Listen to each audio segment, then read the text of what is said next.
Now, what are your thoughts on the Clayton and Susie situation? Because they announced that they split up, and then they went on Caitlin Bristow's podcast together and talked about it. And I was like, "Whoa, this is wild." I was like, "They are openly." Which I don't think any couple has ever even. That was a good get. Either. I asked Susie, and sound like good for Caitlin rather. Yeah. She asked first, and they obviously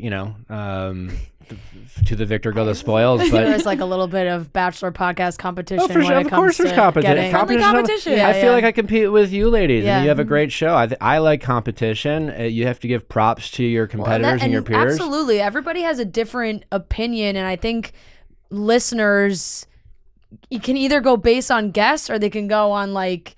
I really I relate to what Nick's opinion about this season is. I relate to what Caitlin's opinion is, or our opinion. There's so many, and nobody has the same opinion when it comes to this show. Totally. Like everybody has different thoughts. And I like when they broke up, I was like, I'll give them a day or two, and then I'll ask. And then and Susie's like, whoa, Caitlin already asked. I'm like, fuck. Yeah. So I was shocked when I saw it. I was like, wow, they're doing a like I said, doing a podcast together. I was very emotional. Susie started to cry when when it started. It was. I was, I really like them. I have, Susie. My interview with Susie, it was one of the most impressive ones.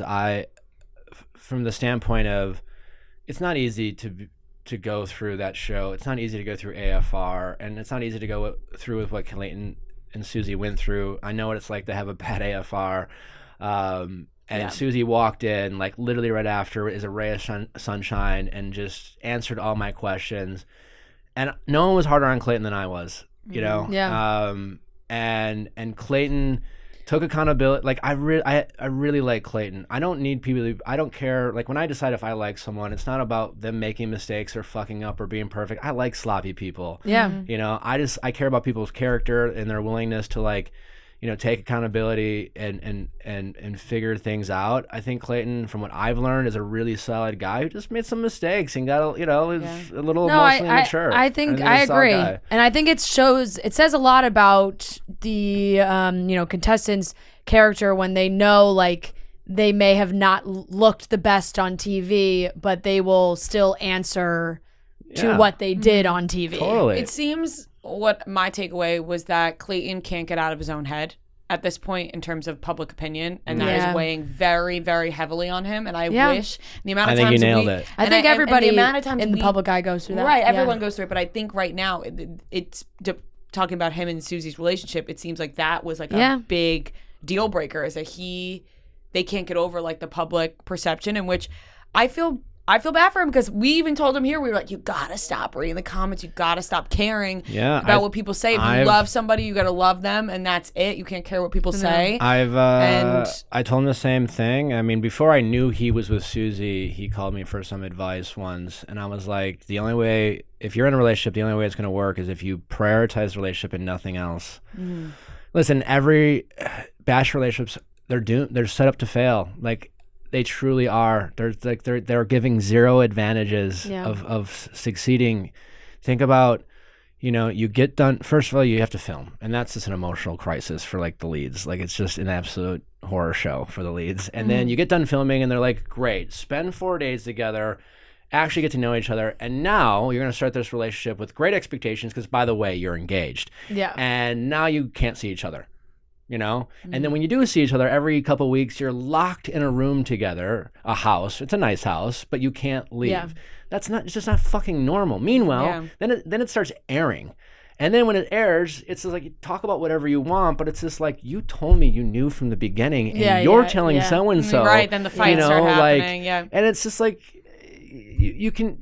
everyone's human. And it's just like, you don't know these people are strangers, and you're like, I'm going to just go ahead and trust someone who is telling me one thing and I am seeing another. And it's just like, it's really, really hard to do. And nowadays, when you have things like, Reddit and all these Bachelor fan accounts that, listen, I get people like them, but these fan accounts, they have a way of like, Bachelor alumni, Bachelor people come in and, they want to be liked. They're afraid of how it's going to go.